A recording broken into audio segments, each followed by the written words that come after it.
ബീജിംഗുമായുള്ള tariff യുദ്ധം രൂക്ഷമാക്കിയ US ഭരണകൂടവുമായി അനിശ്ചിതമായ വ്യാപാര ചർച്ചകൾ തുടരുന്നതിനിടെ ചൈനയുമായും ഇന്ത്യയുമായും ബന്ധം ശക്തിപ്പെടുത്താൻ ശ്രമിക്കുകയാണ് കാനഡ.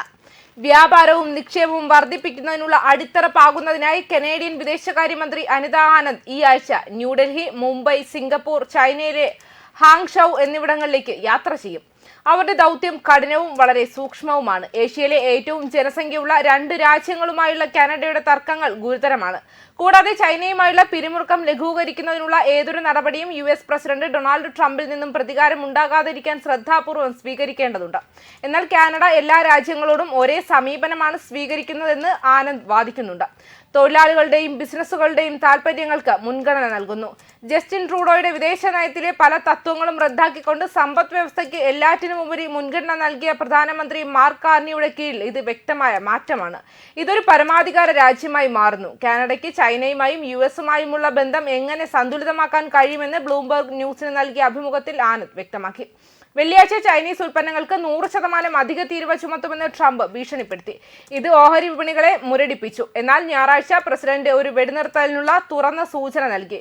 ഈ ഭൗമരാഷ്ട്രീയ പരിസ്ഥിതിയിൽ ഒരു പ്രധാന ആഗോള സാമ്പത്തിക കളിക്കാരനുമായി സ്ഥിരതയുള്ള ബന്ധം പുലർത്തേണ്ടത് അത്യന്താപേക്ഷിതമാണെന്നും ആനന്ദ് കൂട്ടിച്ചേർത്തു. കാനഡക്കാരുടെ ഏറ്റവും നല്ല താൽപര്യം മുൻനിർത്തി പ്രവർത്തിക്കുക എന്ന ഒരു തത്വത്തിന്റെ അടിസ്ഥാനത്തിൽ ചൈനയുമായുള്ള ബന്ധത്തെ കാനഡ സമീപിക്കും. ട്രൂഡോയുടെ കീഴിൽ ചൈനീസ് ഇലക്ട്രിക് വാഹനങ്ങൾ, സ്റ്റീൽ, അലൂമിനിയം എന്നിവയ്ക്കെതിരെ താരിഫ് മതിൽ സ്ഥാപിക്കുന്നതിൽ കാനഡ ബൈഡൻ ഭരണകൂടത്തോടൊപ്പം ചേർന്നു. കാർണി ആ നയം നിലനിർത്തി. ട്രംപിന്റെ സ്റ്റീൽ, അലൂമിനിയം താരിഫുകളിൽ നിന്ന് കുറച്ച് ആശ്വാസം നൽകുന്ന ഒരു കരാറിൽ അമേരിക്കയുമായി എത്തിച്ചേരാനാണ് കാർണിയുടെ ചർച്ചകൾ ശ്രമിക്കുന്നത്. ചൈനയെ നേരിടാൻ ആ വ്യവസായങ്ങളിൽ ശക്തമായ ഒരു വടക്കേ അമേരിക്കൻ വിതരണ ശൃംഖല അനിവാര്യമാണെന്നതാണ് അവരുടെ പ്രധാന വാദം. കനോല, പന്നിയിറച്ചി, സമുദ്ര വിഭവങ്ങൾ എന്നിവയ്ക്ക് ചൈന കനത്ത തീരുവ ചുമത്തി കാനഡയെ പ്രകോപിപ്പിച്ചു. എന്നാൽ കനേഡിയൻ കനോല എന്നറിയപ്പെടുന്നതിനെ കുറിച്ചുള്ള ഏറ്റവും പുതിയ അന്വേഷണത്തിനുള്ള സമയപരിധി നീട്ടി. ഇത് ചർച്ചകൾക്ക് കൂടുതൽ സമയം അനുവദിച്ചു. താരിഫ് രഹിത ഭക്ഷ്യ കയറ്റുമതി എന്നർത്ഥമാക്കുകയാണെങ്കിൽ ഇലക്ട്രിക് വാഹന നികുതികൾ ഉപേക്ഷിക്കണമെന്ന് പടിഞ്ഞാറൻ കാനഡയിൽ നിന്ന് കാർണിക്ക് ആഹ്വാനങ്ങൾ നേരിടേണ്ടി വന്നു. കനേഡിയൻ സ്റ്റീൽ, അലൂമിനിയം, ഓട്ടോ നിർമ്മാതാക്കൾ ചൈനീസ് ഉൽപ്പന്നങ്ങൾക്ക് തങ്ങളുടെ രാജ്യം ഏർപ്പെടുത്തിയ താരിഫുകളെ പിന്തുണയ്ക്കുന്നു. എന്നാൽ വൈദ്യുത വാഹന താരിഫുകളെ കുറിച്ചുള്ള പൊതുജനങ്ങളുടെ കാഴ്ചപ്പാട് മാറിക്കൊണ്ടിരിക്കുന്നു. കനേഡിയന്മാരിൽ വെറും 44% പേർ മാത്രമാണ് അവയെ അനുകൂലിക്കുന്നത്. കഴിഞ്ഞ വർഷം ഇത് 63%ആയിരുന്നുവെന്നും ബ്ലൂംബർഗ് ന്യൂസിന് വേണ്ടി നാനോസ് റിസർച്ച് ഗ്രൂപ്പ് നടത്തിയ ഒരു വോട്ടെടുപ്പിൽ പറയുന്നുണ്ടായിരുന്നു. ചൈനയുമായി ഊർജ്ജ മേഖലയിൽ സഹകരണത്തിന് സാധ്യതയുണ്ടെന്ന് കാർണി പറഞ്ഞിട്ടുണ്ട്. ഏഷ്യയിലേക്ക് കൂടുതൽ ദ്രവീകൃത പ്രകൃതിവാതകം കയറ്റുമതി ചെയ്യുന്നതിനെ കുറിച്ചും അദ്ദേഹം ശുഭാപ്തി വിശ്വാസത്തിലാണ്. പ്രസിഡന്റ് ഷീ ജിൻപിങ്ങുമായി കൂടിക്കാഴ്ച നടത്താനും ദക്ഷിണ കൊറിയയിൽ നടക്കാനിരിക്കുന്ന ഏഷ്യ പസഫിക് സാമ്പത്തിക സഹകരണ ഉച്ചകോടി അതിനുള്ള അവസരം നൽകാനും പ്രധാനമന്ത്രി പ്രതീക്ഷിക്കുന്നു. കാലാവസ്ഥാ വ്യതിയാനത്തിനും മറ്റ് വ്യാപാര മേഖലകളിലും കാനഡയ്ക്കും ചൈനയ്ക്കും സഹകരിക്കാൻ കഴിയുമെന്നും ആനന്ദ് ഊന്നി പറഞ്ഞു.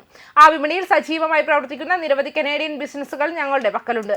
അവർ പറഞ്ഞു. ഇന്ത്യയെ സംബന്ധിച്ചിടത്തോളം കാനഡയിലെ ഒരു സിഖ് വിഘടനവാദിയുടെ കൊലപാതകത്തിന് ഇന്ത്യ പദ്ധതിയിട്ടതായി ട്രൂഡോ സ്ഫോടനാത്മകമായ ആരോപണം ഉന്നയിക്കുന്നതിന് തൊട്ടു മുൻപ് 2023 ഒരു പരിമിത വ്യാപാര കരാറിനെ കുറിച്ചുള്ള ചർച്ചകൾ തകർന്നു. പ്രധാനമന്ത്രി നരേന്ദ്രമോദി ഈ അവകാശവാദം നിഷേധിച്ചു. എന്നാൽ കാനഡയിലെയും യുഎസിലെയും കോടതി കേസുകൾ പുരോഗമിക്കുകയാണ്. ചില ആക്ടിവിസ്റ്റുകൾ പറയുന്നത് അവർ ഇപ്പോഴും അപകടത്തിലാണെന്നാണ്. ഇന്ത്യയെ സംബന്ധിച്ചിടത്തോളം കാനഡയിലെ ഒരു സിഖ് വിഘടനവാദിയുടെ കൊലപാതകത്തിന് ഇന്ത്യ പദ്ധതിയിടുന്നതായി ട്രൂഡോ സ്ഫോടനാത്മകമായ ആരോപണം ഉന്നയിക്കുന്നതിന് തൊട്ടു മുൻപ് 2023 ഒരു പരിമിത വ്യാപാര കരാറിനെ കുറിച്ചുള്ള ചർച്ചകൾ തകർന്നു. പ്രധാനമന്ത്രി നരേന്ദ്രമോദി ഈ അവകാശവാദം നിഷേധിച്ചു. എന്നാൽ കാനഡയിലെയും യുഎസിലെയും കോടതി കേസുകൾ പുരോഗമിക്കുകയാണ്. ചില ആക്ടിവിസ്റ്റുകൾ പറയുന്നത് അവർ ഇപ്പോഴും അപകടത്തിലാണ് എന്നാണ്.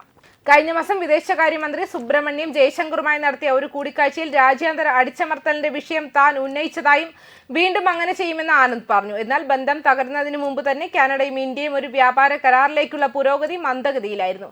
ആ ചർച്ചകൾ എപ്പോഴും പുനരാരംഭിക്കാൻ കഴിയുമെന്നും ചോദിച്ചപ്പോൾ ഇതിനകം എത്രത്തോളം പുരോഗതി കൈവരിച്ചിട്ടുണ്ടെന്നും ആനന്ദ് ചൂണ്ടിക്കാട്ടി. 2023 ഹൈക്കമ്മീഷണർമാരെ തിരിച്ചു വിളിച്ച ഒരു സാഹചര്യത്തിലായിരുന്നു നമ്മൾ നയതന്ത്ര ബന്ധം ഫലത്തിൽ നിലച്ച അവസ്ഥയിലായിരുന്നു. 2 വർഷത്തിന് ശേഷം നമ്മൾ 2025 ഒക്ടോബറിലാണ് ഞങ്ങൾക്ക് ഹൈക്കമ്മീഷണർമാർ നിലവിലുണ്ട്. മന്ത്രി ജയശങ്കറിനെ കാണാൻ ഞാൻ യാത്ര ചെയ്യുകയാണെന്നും അവർ വ്യക്തമാക്കി. ന്യൂസ് ഡെസ്ക് കർമ്മ ന്യൂസ്.